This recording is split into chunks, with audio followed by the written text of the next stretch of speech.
বাংলাদেশের যমুনা সেতু আমরা করেছিলাম, পদ্মা সেতুর উদ্যোগ আমরা নিয়েছিলাম। আপনারা জানেন 2002 থেকে 2005 এই পদ্মা সেতু নির্মাণের ফিজিবিলিটি স্টাডি হয়েছিল দেশনেত্রী বেগম খালেদা জিয়ার সরকারের সময়।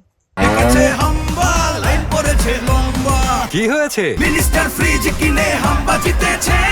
মিনিস্টার ফ্রিজ কিনুন, হাম্বা জিতুন। আরো আছে আকর্ষণীয় উপহার। এবং সেই ফিজিবিলিটি অনুসারে এই মামাতেই অ্যালাইনমেন্ট নির্দিষ্ট করেছিলেন বেগম খালেদা জিয়া। অ্যালাইনমেন্টটা নির্দিষ্ট করেছেন, আবারও বলছি, বেগম খালেদা জিয়ার সরকার, যে এটা মামা দিয়েই যাবে। পরবর্তী সরকার তা বাস্তবায়ন করেছে।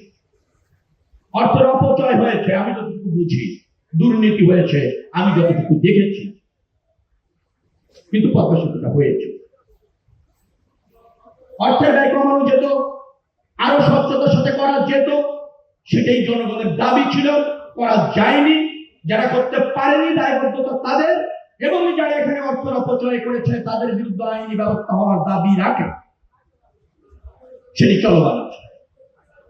দ্বিতীয় পদ্মা সেতু করবার জন্য আমাদের অঙ্গীকার রয়েছে নির্বাচন ইশতেহারে, সে ব্যাপারে আমরা অগ্রসর হচ্ছি। দ্বিতীয় যমুনা সেতুর ক্ষেত্রে আমরা অগ্রসর হচ্ছি, বরিশাল ভোলা সেতুর ক্ষেত্রে আমরা অগ্রসর হচ্ছি।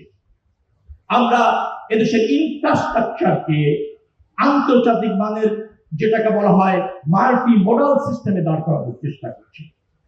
আপনারা আস্থা রাখুন, নিশ্চয়ই এই সরকার পর্যায়ক্রমে দ্রুততম সময়ের মধ্যে সেগুলি বাস্তবায়ন করবে।